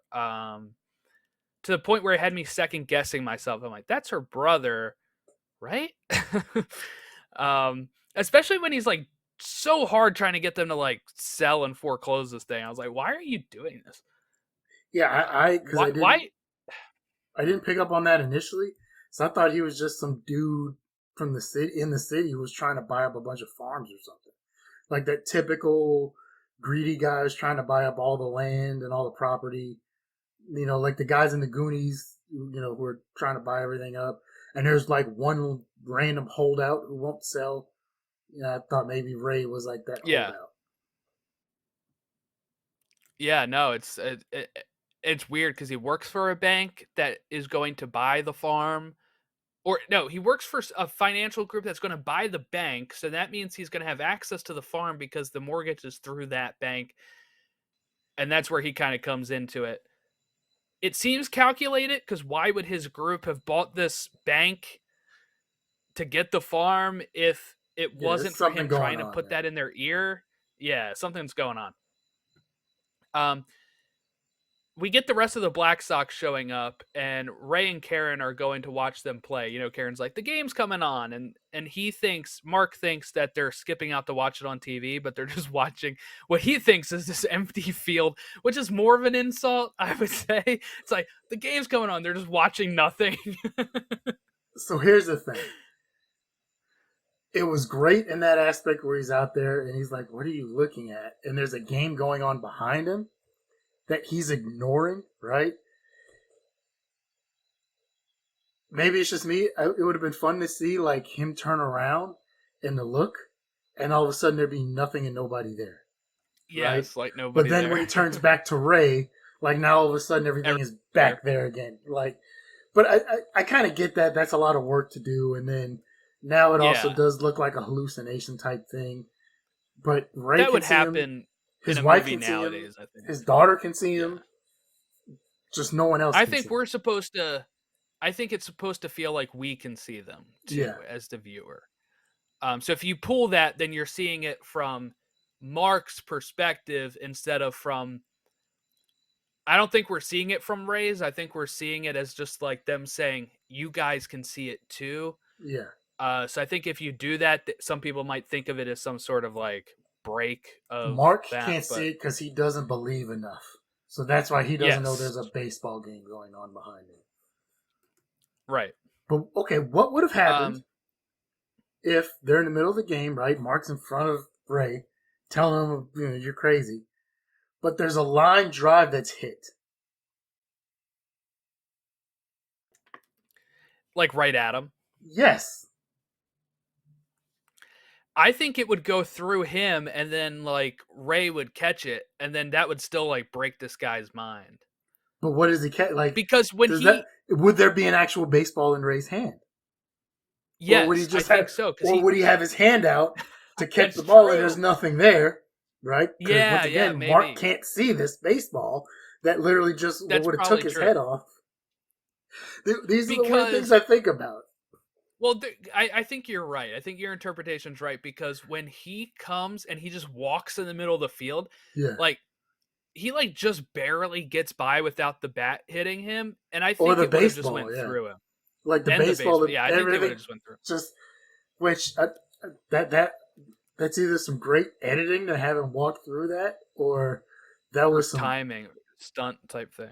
I don't know about timing. That can go horribly in so many ways. But the Yeah. editing there is great. But yeah, I was wondering, like, okay, what if there would have been a line drive?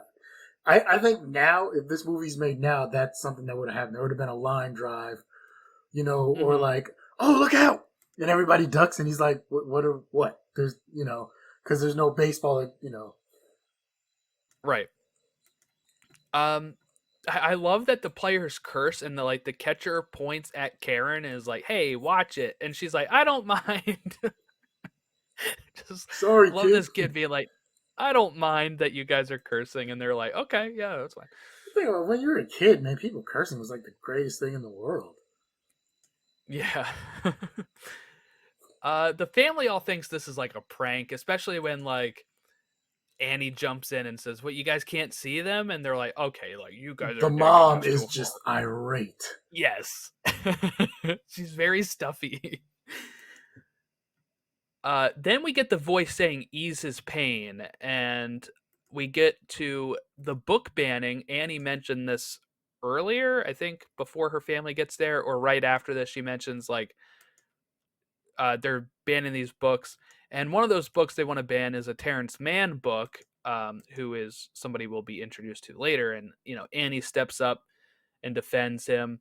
And he's like, Ray's like psycho writing out ease his pain all over this thing, and he thinks it has to do with Terrence Mann.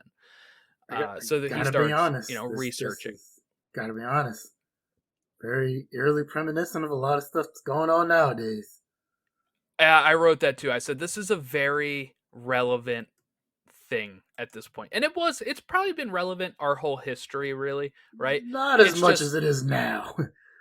yeah, more so now. But I remember, like, as a kid, they wanted to ban Harry Potter and stuff like that, and there's a lot of books that they're trying to ban nowadays too for just a whole host of other reasons. And this scene was very relevant, especially how hard Annie goes in on them, calling her like Ava Braun and The sad part sticking up is, against fascism. yeah. The sad part is, even nowadays, in a meeting like that, there probably is one dude somewhere in that crowd who's scribbling some incoherent ramblings on a paper like that about a whole different subject, but he probably is like writing horrible things and scribbling and scrambling incoherent things and random names and who knows what else on a random piece of paper like that. And who knows how that's going to turn out. Yeah, yeah. Um, this is quite the leap here from Ray to be like, oh, this is Terrence I, Mann, is who I I have to gotta go go find him help. in Boston. Yeah, so he goes to research and he says he became a computer writer for programs after he was done being a novelist, right, or a writer. He mentions also like this is where I would say like, okay, yeah, I think you are right on the right track here. Is when he's like Terrence Mann created a character that had the same name as my dad. Like he's seeing connections, right? Like that. And He's like, this is that is not yeah, a common name, so yeah, that would be a little weird.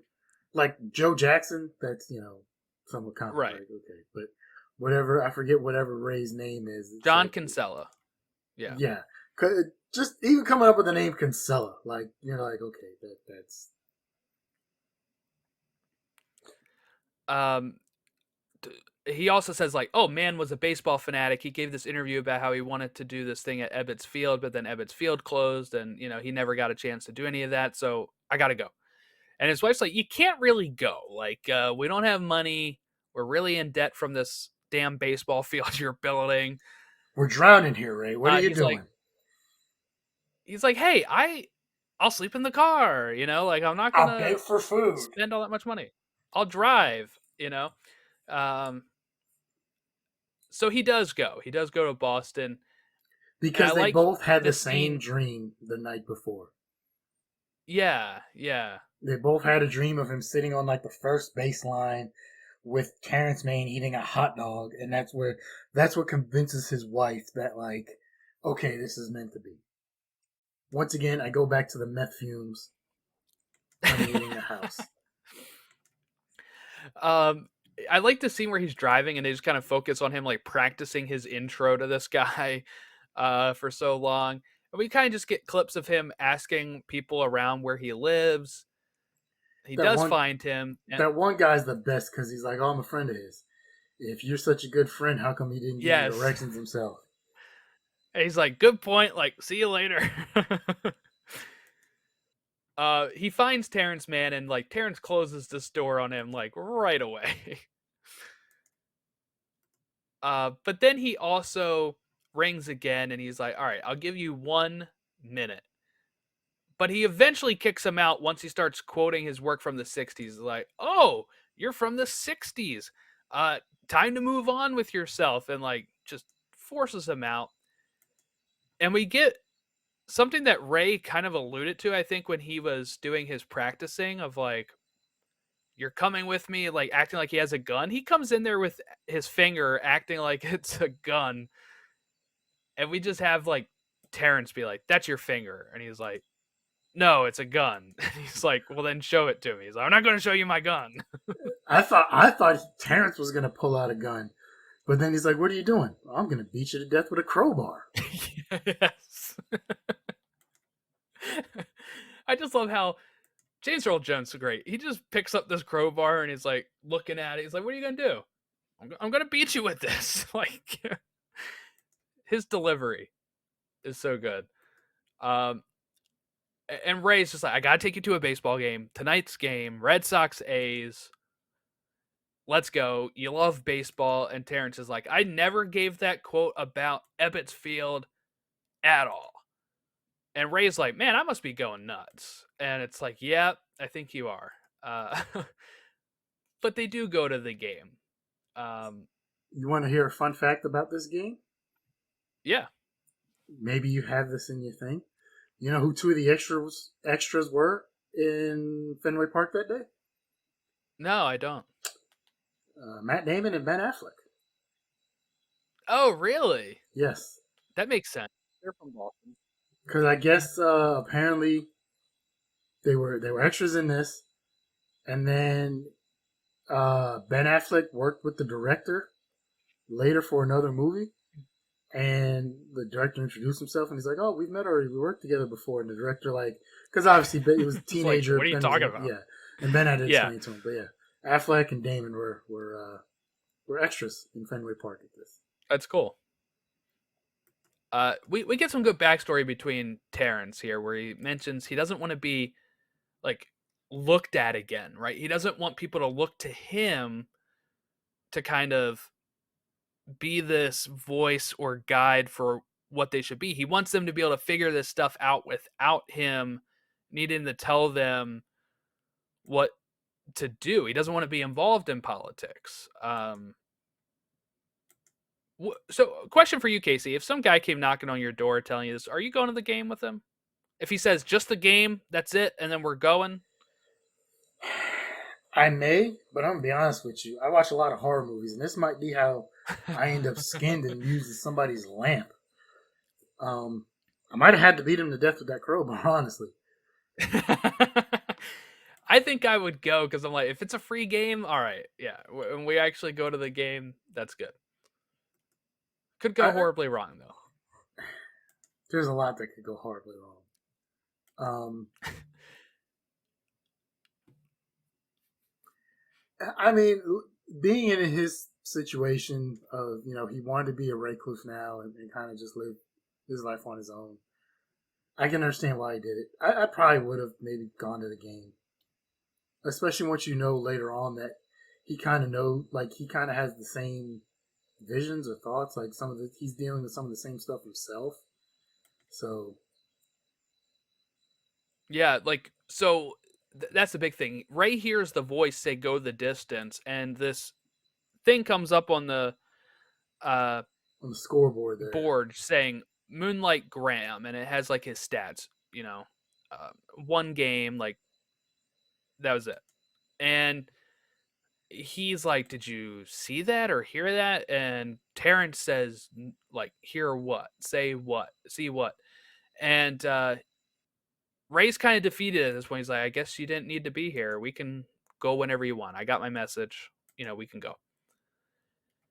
And as they're driving home, driving Terrence home, Ray lies about the message and says that he heard them say the man has done enough, leave him alone, talking about Terrence. And uh, as Ray turns around the car, you just have Terrence standing in the street, and he says Moonlight Graham and go the distance. He also heard and saw it, and I guess he just didn't want to believe it at first, right? And then uh, it's like he never said no. I don't think that he heard or anything when I think he wanted Ray to tell him what he had heard and saw was the same thing. From what I got from it, it's like when he asked him at the game, like, "Did you hear that? Did you see that?" And he's like, "Hear what? See what?" It's like he didn't say no, like you're crazy. It was just kind of like almost like he wanted confirmation himself that he had heard this thing. I'll buy that. And then he's just kind of like, when Ray lies about what he heard, then he's like, all right, I gotta maybe like actually speak up that I heard and saw this thing. So they go to Minnesota to find Moonlight Graham. We get Annie. He's talking to Annie on the phone, and Annie hangs up, and then we get the reveal of like almost like the widening out or like the turn of the camera. It's like, oh, Mark's here with his bank guys, and she may be selling the farm. And Mark says something like, "Why didn't you tell your husband?" And she's like, "I'll tell him later," type of thing. But we find out Moonlight Graham was a doctor that had passed away in 1972, and they're like talking to all these people at the bar, getting all these stories. One thing I thought was funny, like the paper has Terrence listed as missing, right? Isn't that right? Isn't that what I heard? I And didn't like he see that. flips out and he's like, "I gotta call somebody." He's like calling his dad or something because they're, I guess, asking about his whereabouts. It's an odd scene. But this gets Ray to be like, okay, you talk on the phone. I'm gonna excuse myself, and that's when he sees Moonlight Graham, and he kind of like transports to 72. Like the thing Yeah, on this vision is like the all in the 72. The car Godfather has is in 72. theaters. Yes, this year's best, right? And we kind of get him talking to the doctor, um, and he says his wish is really just to stare down a major league pitcher once. That's like really all he wants to do. He wants to prove he can do it. And then, uh, I think one thing I thought was really important too is Ray says, like it was a tragedy what happened to you. You got into the big leagues for like 5 minutes, and he said, if I had only gotten to be a doctor for 5 minutes, that would have been a tragedy. He helped so many people more as a doctor than as a baseball Yeah, player. he wouldn't let kids go without glasses. I think that they said Yes. he did a lot of work for the community. So Yeah, so he doesn't have too many regrets. It's just like, I wish I would have been able to bat. Ray calls Annie, and Mark says he will foreclose the house if they don't sell. Mark and his friends or whatever bought the bank. So they're coming back home, and on their way home, Terrence is like, "I'm going with you. I got to see this baseball field." And this is where they pick up a hitchhiker, which is revealed to be a young Archibald Graham, I and they missed both that. kind of stare at each other. I missed Oh, you that did? until the very end. Now, in all fairness, I was doing some research and looking up stuff on the phone at the same Right, time, right. and I didn't pay attention to the name that well. But I just saw the young kid they were picking up, and I was like, okay, whatever. It wasn't until later where Who? the reveal came out, and I was like, oh, okay, that makes sense now.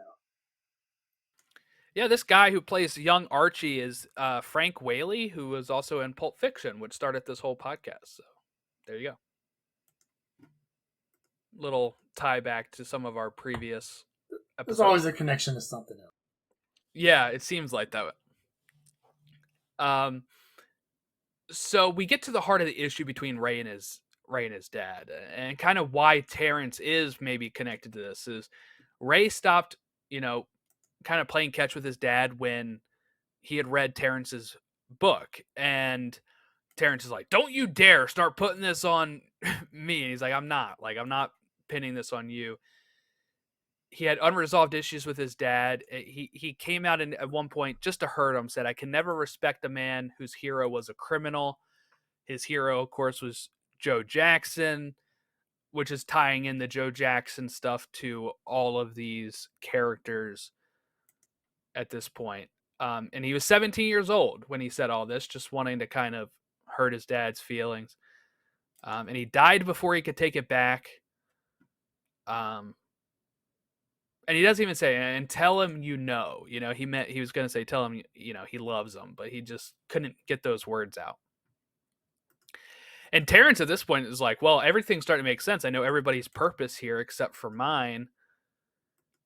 And then we get more and more players starting to show up. So, uh, Archie is showing up to there. He's going over to the field. And then you have just more players. They're able to put on a full game with an ump. We got an ump now who I guess Yeah. had unresolved issues. He wants to ump more games beyond the grave.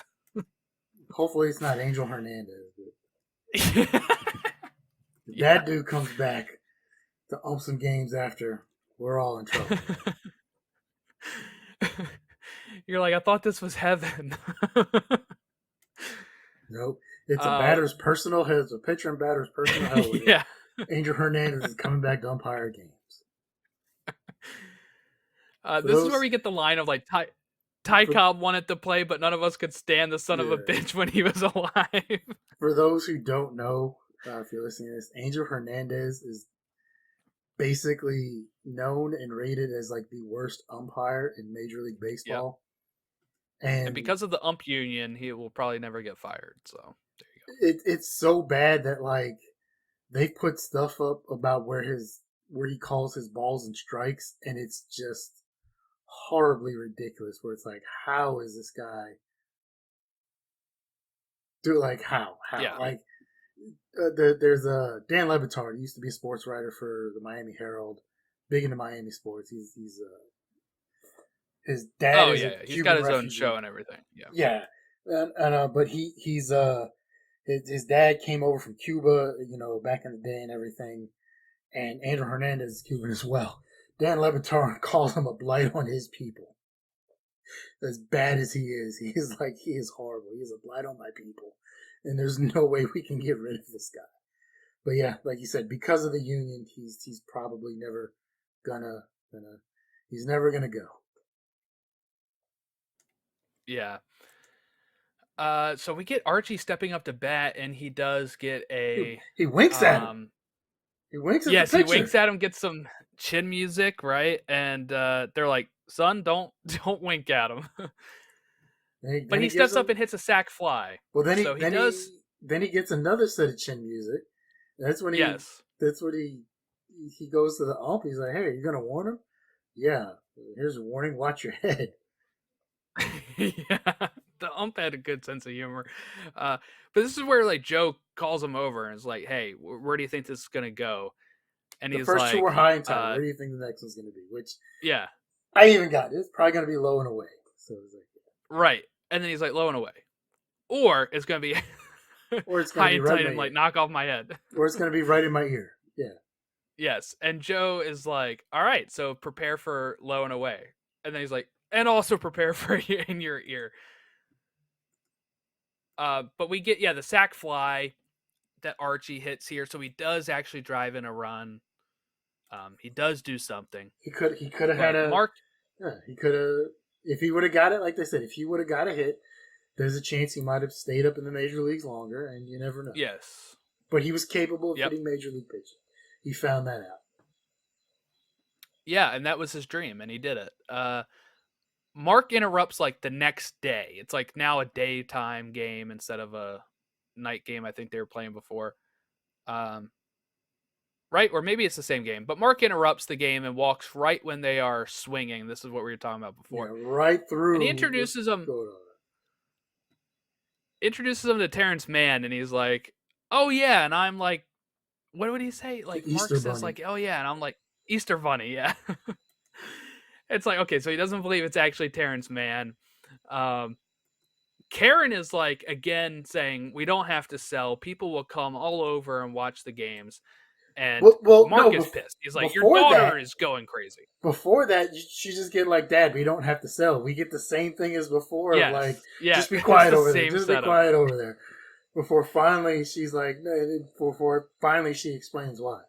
Now look, I'll say though, this time they did it better because I think they did improve upon it by having Mark tell her to shut up this time, and then Ray's like, "Hey, no, no, like, yeah, what do you're you not got gonna to talk say, to my kid Karen?" that Like way. this time he realized it. So not only that, but okay, I'm not sure how responsible of a parent you are if you're going to take financial advice from an 8-year-old kid and advice on your family's future on the farm. Now, granted, I can't imagine there's very much to do in Iowa, right? So maybe she is Yeah, correct in the aspect of, hey, if people who are going on vacation to Iowa City, which nothing against the good people of Iowa City, I don't know who goes on vacation to Iowa City. Like, not my place to say. Might be a very fine place. I actually might want to go there because it sounds like it'd be an interesting place to see. But it'd probably have to be during spring or summer. So now that now this little girl's like, yeah, we can just charge people to come to the field and they can watch games be played. And it's like, wait a minute, you're just gonna follow the advice of an 8-year-old when yeah. you might actually be homeless starting tomorrow? We get Terrence, who kind of has the same. What I would assume is the voice is talking to both of them at that point, right? Because Yeah, he says almost the same thing from Karen of like, people from all over will come and pay money. They'll fork over $20. They don't care. Like they're gonna go want to see this thing. And he has the line that was in the commercial. They used this snippet in a commercial recently of, the one constant in life has always been baseball. And this great speech that he gives that I'm probably using as one of the clips here, um, is something that uh, you know convinces Ray then to, he's like, "We're not selling." Rips up the paper from Mark, and then Mark loses it. He just picks up Karen while she's eating for some reason. And then this is oddly shot and edited of her just like falling and then like choking on this hot dog. Um, like I said, at this point, he has to get buried under home plate. Like, and I think even the ghost there, like, I don't know what the rules are, but usually if there's like wrongdoing, ghosts can like do horrible things. That's when the ghosts need to come out. They've all got baseball bats, and we know he's got yes. at least one shovel. Like, yeah, he needs to be buried under home plate because you might have just killed my kid, and yeah, you've got to pay for that. That's all I'm saying. Yeah. And we get then them asking for a doc. Like, we kind of know then eh, this is all dramatic tension. If this was real life, I think it happens a lot faster. But like, she's choking on this thing, and he's just like, "Wait, wife, wait, Annie, hold on, like, wait." And then you have Archie Yeah, because goes like, past the line and is his old doctor self, and he okay, helps her, takes care of her. so I was looking at this right because when she fell and everything, it looked like she was starting to turn blue. And I was Yeah, like, they kind of like made her lips blue or something. yeah. So I was like, I don't know if I was seeing that right. But I'm like, yeah, this is kind of an emergency, so you might want to. There was no sense of urgency when your kid might be hurt, dying, and everyone was just like, I'll go get the Wait. car. Like, I don't know if 911 had necessarily reached that area right then, right? They're like, they weren't even in a rush to go to the phone to call 911. They're just like, I'll go get the car. I'll call the hospital, let them know we're coming in. Like, really? Like, that's all we're doing here? Um, Yeah, yeah. yeah, and it wasn't until this point, That you where realized it was Archie then. yeah, where he walked in and turned into the doctor, and that's when I was like, oh, okay, that makes me like this kind of fits together a little better, and that makes more sense now. So I guess once they leave the field, they become like what they looked like when they died. So it's Yeah, probably not like they can't pass it. I assume Joe Jackson didn't pass it because he wanted to be able to stay on the field and play. I Is think my it's only more of guess that. there. Maybe once they cross that field, once Yeah. they come on the field and they leave it, if they don't go through the cornfield, they'll never be able to go back on the field and play again. Like, Yes, I think that's it. Because then he does walk back onto the field, but he stays his age and he goes through the corn and yeah, just he goes that disappears. way. So I think it's one of those like once they cross over that line, they'll never be able to be themselves to go back on that field and play the game again. So it's one of those like he proved what he wanted to do where he said he wanted to be able to show he could hit a major league pitcher. He proved that. Yes. So Yeah, he got to do his dream, but then he also got to do what he does best, which was help people, right? Like yeah. help kids as a doctor. The Kinsellas have a better sense of humor about this than I do because as soon as Mark gets up, he's like, "When do these ball players get here?" They like laugh, and I'm like, "No, you just almost killed my kid." Yeah, like you are going to be part of this corner. Like you are going to be permanently part of this. Maybe under the pitcher's mound might be a better idea since you got to have that Yes, extra because then dirt. it'll already be raised. Yeah. Yeah. Um, Shoeless Joe asked Terrence if he wants to go with him, and Ray kind of takes offense to this. And Terrence is like, "Dude, you got a family. Like, I don't like. Let me go." And he So, reveals that he did in fact give that interview about Ebbets Field. so you know where I thought this was going? I thought like Terrence was Where? about to have a heart attack and die or something, and that was like Oh, I thought that was kind of their way of like crossing over into the afterlife, like because I don't know if like they never said what happens after he goes back there, if he's ever, but yeah. so I would like assume it is him dying, but he says he's going to write about it. And they're like, I want a full description. So maybe he can come back, but I don't know if he can come back. I don't know, maybe he just comes back to watch the games or something. I don't know. Yeah, maybe. That's what I was thinking Maybe too. there's a portal in the cornfield to like old time Ebbets Field, and he can go through the portal and get to go. Yeah. Like I don't know, but I thought it was a situation of like, okay, so remember I told you they redid the Twilight Zone with Forrest Whitaker like in the late '90s or something. Yeah. There was an episode where they did one where there was this lady who was like she was trying to catch a bus or something. This bus kept pulling up to her and asking if she wanted to get on the bus, right? And she never got on the bus. Um, if I'm remembering right, she should have got on the bus because she was in a car accident or something, got hit by a car, and then all this stuff happened afterwards. And like every day, this bus would come up to her, and the bus driver was trying to get her on the bus. And eventually, she thought like maybe the bus was like the bus to the afterlife, and that's why she got scared.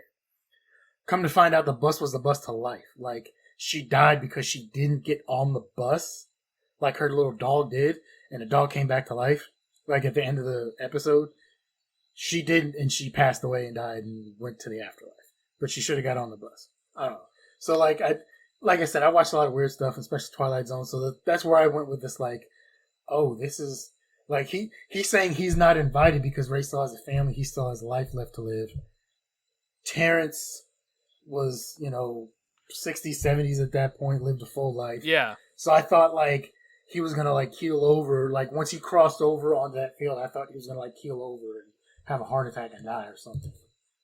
So, and that's why like he Yeah. kept I telling him think like, he. no, you're not invited because like if he would have Right. came that Right. way, That's what I was. he was Yeah. he was gonna die. So, but that's just what I was reading. It's what I don't. I think that is still the case. It's because the way that he says to like Ray is like, I like you have a wife and kid to take care of. I'm gonna go. It made me feel like it is Terrence dying there. Um, so he goes in the corn and disappears. Uh, Joe says to him, "If you build it, he will come." And you realize now the he was not Joe Jackson, right? When he was saying, when the voice is saying, if you build it, he will come," they were meaning Ray's dad, who the catcher takes off his mask and you then see it is Ray's father. He recognizes it as his dad. Is like, he even says this line of like, I've only seen him when he was like, beat down and by Yeah, the world already at that point, but here he is young and like has this whole future ahead of him. He doesn't um introduce himself as his dad. Like, I don't know if he thinks that would be weird, or if he doesn't realize it's his son or not, but he says, like, to his wife, like, I don't know what to do. She's like, well, just introduce him to his granddaughter, and he's like, okay, come here. Like, this is my wife. This is my kid. I'm Ray, and he realizes the eases pain was about easing his his pain. father's pain, not about Terrence's pain, which makes a lot more sense when it comes to it. I thought it was And more about him easing his pain that he never got a chance to really, like he said, he left, with some bad words. He said yeah, some bad things to his dad, and never had a chance to like kind of apologize or say he was sorry and make up in some way. Mm. I think you could probably read it as both, right? Like, if you ease his pain that you're still conflicted about, it's kind of easing both people's pain at that point. But his dad asks, the is this heaven? And he's like, no, this is Iowa. He's like, I could have sworn it was heaven. Um, and then he asks about uh he asks his dad, like, is heaven real? And he's like, yeah, it's where dreams come true. And then he's like, well, maybe this is heaven then. Because he's getting the chance to be with his dad. Um, but then this time he actually does say, like, hey dad, and he, like, his dad does respond, so I would assume that they do know. Yeah, And he says, want to have a catch, and then they play catch. And then as that's going on, of course, Annie flips the lights on, and we see the line of cars arriving for people to see it. So yeah. So were you said before you didn't think this had anything to do with his dad? So was this a surprise then at the end here too? it was. I didn't see his dad being the catcher, or being in the game at all. Whew. It was a good, like father and son moment. Had a chance to reconnect and kind of, get that chance to maybe have a better ending with his father than he initially had. Yeah, this scene got me. I was crying during this scene. This is just I wouldn't even say so much because of their relationship or their stuff, but I feel like these type of movies always make you think of like maybe your own relationship with the person that it's happening with too. So like, my dad and I used to be able to just go out there and play catch all the time, and now I'm 30 some years old. I'm not 36, but I am 30 some years old, and it's like those type of moments don't happen as much nowadays because I moved out. I have other responsibilities, right? Where pretty much a lot of that stuff stopped once I was like done school and kind of starting a job, right? Because then we're on different shifts. We did play catch again recently when I started playing softball again, but now my shoulder is like all effed up from I injured myself in Uh, softball, I so was now gonna I can't even say really throw that now it much. has now it probably has more to do with the fact that you and your dad go out there to play catch. The both of you are probably gonna be Injuries. incapacitated for like the next 3 or 4 Yes. days. Like one of you is gonna miss work for a day or two. The other one, their wife's gonna have to get some icy hot and some ice packs out there. You're gonna be limping the next day. Your shoulder's gonna be out of whack. Arthritis creeps in, and yeah, yeah. So Yes. now Yeah. it's probably more of a physical thing than anything else. You might be able to get a couple minutes in, but anything past like 5 minutes and you're done. Yeah, and I think if when I was younger, this probably wouldn't have hit me as hard because it's like I'm not near Ray's age. I'm like getting close to Ray's age now, so it does like hit differently as an adult. So like as you were saying at the beginning of like it seemed like an adult thing, it's like yeah, this definitely feels like it hits more as an adult Yeah, having to deal with yeah. this stuff. I think going if I would have went to see this as a kid, I wouldn't have got everything. I honestly I might have fell asleep during the movie just Yeah. because you're a kid, it's not exciting enough. There's not really a lot Yeah, going yeah. on. There's a lot of subtlety and some stuff, but yeah, an adult, it does hit a lot differently than if I was 10 years old going to see this. So some quick stuff I wanted to talk about here. Moonlight Graham was a real player, Archibald Graham. Um, he did he died in 65 though. So they did change, some things. He was also a doctor. He got his degree from University of Maryland. What up? Um, yeah, he also played oh wow, he also played football for University of Maryland. Um, but yeah, so he did go to Chisholm, Minnesota, and he was a doctor there from 1909 to 1959. And So they had such great yeah, nicknames back in the day, like Mordecai they Three Fingers did. Brown. One, we don't have Mordecai's out there anymore. Two, Three Fingers. Yeah, no, they had so many great names for players back then.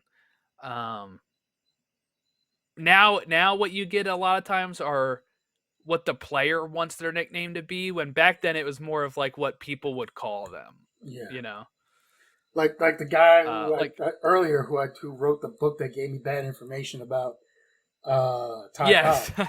He was probably named Stumpy. yes, yeah. Okay, we talked about the MLB Field of Dreams a little bit.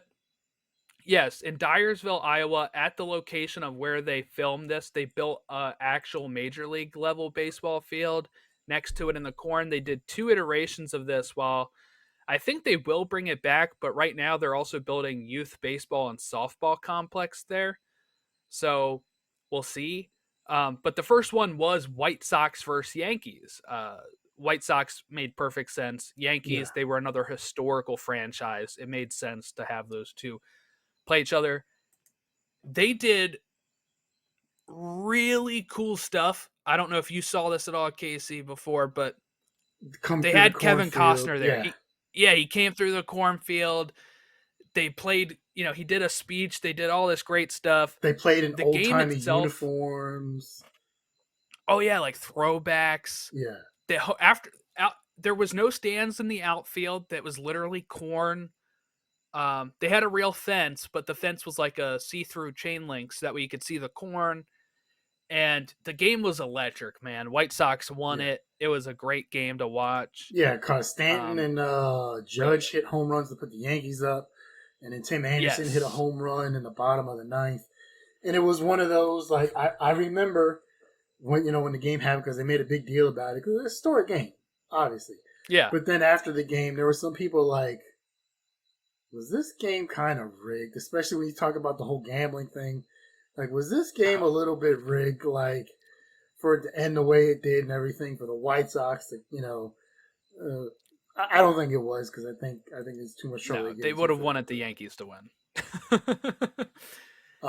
I know they did one the next year with the Reds and the Cubs, Yes, Reds and and Cubs. Yeah, two other old franchises. Yeah. Griffey Jr. and Griffey Sr. came out, and I think they Yeah. had a speech about want to have a catch or something. Which, man, Griffey's probably my all-time favorite player. He was awesome. Yeah, Griffey was great. They're doing something similar in Rickwood Field, Alabama this year, with the Giants and Cardinals. This is the oldest professional baseball park in the U.S., and it was built for the Birmingham Barons in 1910. So they're going to be playing a game there. I assume they're going to do stuff like that until they're ready to be able to use the Field of Dreams location again. But it's only like 7,000 stands for this uh, Field of Dreams game, and it was just a really cool game to see. I recommend if anybody's interested, go find the highlights from it because it was just really rad. I can see Really him rad. maybe going back to Iowa for that, but I can also see him maybe doing like they used to do back in the day of a barnstorming tour, where like so you Yeah, know how like the NFL has like they'll have one game like this year they had games in Germany, Germany. England. A couple years ago they had games in Mexico. Next year they're gonna have one in Brazil. I can see them where like they can do this with in a couple different stadiums or something, and have like a local team kind of give up their home dates for that for some extra money or something, whatever. To kind of because attendance is okay, but they definitely want to bring the attendance numbers up. Um, Fan support is lagging in some areas because the game was taking too long. They moved in ways to get that sped up last year with the pitch clock and some other stuff. But I could see them maybe doing like some barnstorming stuff where they, Yeah. um, you know, I don't think they could do it because I don't think there's a space in Brooklyn. But I would love to see like another Ebbets Field type thing pop up or something. Yes. Greatest travesty is the Dodgers leaving Brooklyn. I think that I know now you'd be like, well, they already have like so many teams. They had so many teams in New York back then, but man, that was um, it just sucks that they got moved all the way over to Los Angeles. So there's another. They were gonna make a Field of Dreams TV series, right? Yeah, I saw that they were working on that and then it got shelved. They're not doing it now. But the problem is somebody built the stadium in their land for that TV series that never happened. Really, written by Michael Schur too, Yeah, from Office, Parks and Rec, Good Place. yeah. Huh. There's a family that has a baseball diamond uh, that they built for this TV series um, that never happened. Interesting. Um, yeah, that's interesting. This was based off of a book written by W.P. Kinsella named Shoeless Joe, and they kind of took. I haven't read the book, but just reading what it is, like Ray Kinsella is still a character in it, so he named them after themselves, I guess. That's all still correct, but instead of uh, Terrence Mann, he goes and sees J.D. Salinger as a reclusive author, which makes sense because he is like the reclusive guy. So they kind of based that, but named it Terrence Mann instead. Um, but yeah, all the characters themselves are still pretty much in there, except for Ray had a twin brother in the book. He doesn't, of course, in this. So, um, and the person that owned the farm originally was supposed to be a guy that was the oldest living Chicago Cub at that point. So there you go. But it was a sports fantasy book published in 1982. All right, I guess we can start wrapping up here with our. Oh, I was gonna say there's no really like memes from it, but that the legacy of it has kind of been mentioned in other shows, and like we talked about the MLB actually playing games there. But the like I know this is talked about as a movie that like Ted and Barney and Marshall watch and How I Met Your Mother and stuff like Yeah. that. Well, I think if anything, the biggest meme would just be the whole "if you build it, he will come" thing. Um, which Yeah, that's quoted a lot. once again, I almost said "they will come" again. I had to stop myself there. But that's probably the closest. People say that because they think of the whole team, but it's really supposed to be a reference to Ray's dad, so it makes more sense if it's he. All right, so I guess ratings, right? That's the next thing we talk about. Yes. Um, I gave it 4.5 out of 5 stars. Is it a perfect 5 star? No. Like I think sometimes there's some things that I'm like, oh, that Karen falling scene is very weirdly done, and Yeah. uh, there's some stuff that I'm like, oh, that didn't really work for me. But overall, I think the main message of the thing, the fact that it made me feel and I was crying, gives it points. And it's a baseball movie, so that gives it points as well. Um, James Earl Jones did a great job. Kevin Costner did a great job. So I'm 4.5. Uh, so like I said, for me, I remember when this came out.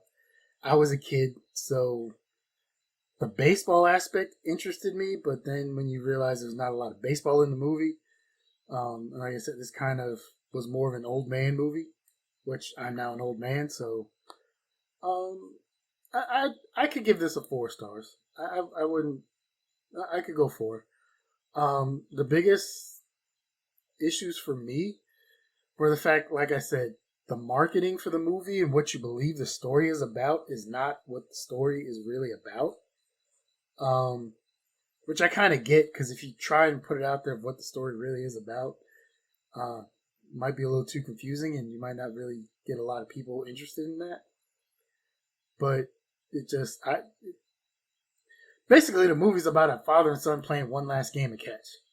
I don't know how many people are going to go see that in the Yes. movie theater.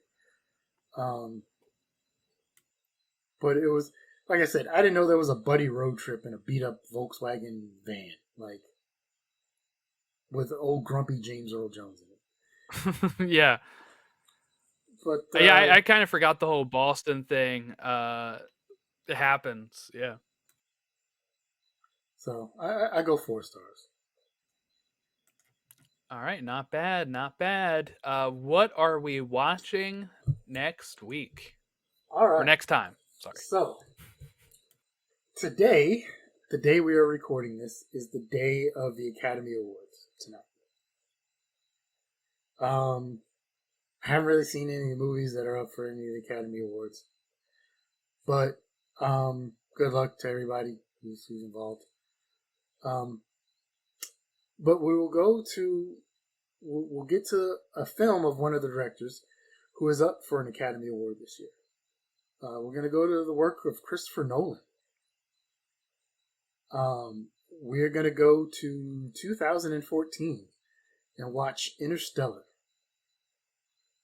starring Interesting. Matthew McConaughey and Anne Hathaway and Jessica Chastain and Timothy Chalamet is apparently in this, which is another. I did not know that. John Lithgow. Um, Wow. I thought you were going to go Inception there, but because I haven't seen that either. we might be able to move that down the road.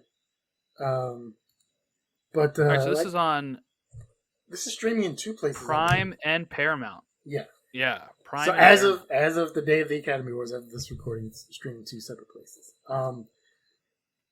Christopher Nolan always makes very interesting movies. Um, when you went to high school, and when you went to college, how much physics and stuff did you have? Not much.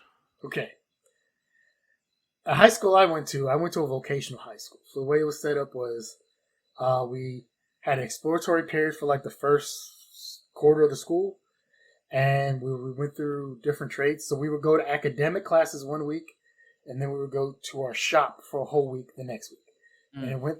it went back and forth. It rotated. So, uh, we didn't have normal science classes. We had just like basic science classes, basic education stuff. Because we were when you graduated, you were also working. Like the goal was that you would be like an apprentice in your trade. And I graduated as an electrician that I have never used since. I say that to say, when I came out here and went to school, I did take some. I had an astrophysicist. We had an astronomy class, and a guy who used to work as an astrophysicist for NASA was a professor, teacher. And I'm lucky because I had that class before I watched Interstellar for the first time. So some of the things made a lot more sense to me after having Mm. that class.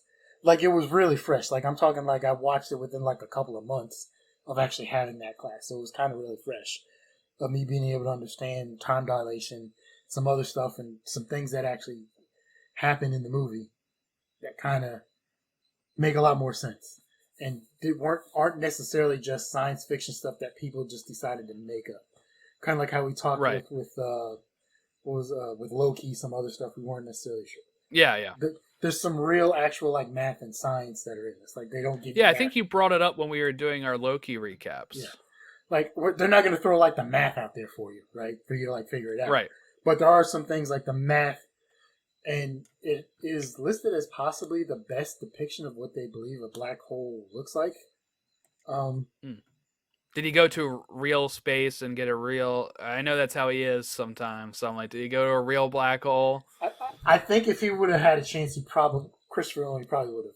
He does like to use practical effects as much as humanly possible. Yeah, I think nowadays, like what he would do if he was remaking Memento is he would find somebody that has real memory loss like that just to like get the authentic Yeah. experience. Um, there's there's a very interesting thing as well. If you watch, you can look up, and this guy's very polarizing. Neil deGrasse Tyson. He talks about the science of Interstellar, some of the stuff that's real and accurate, and some of the stuff that's not. I say he's Yeah, polarizing because there are some people who don't like him because he tends to ruin things for some people. Uh, However you feel about him, the man is incredibly smart. Does know what he's yeah, talking about. So, but you are allowed to have that opinion about him one way or the other. So, but this was up for like 5 Academy Awards and won one um, when that year. So we'll see what you think cool. about Interstellar.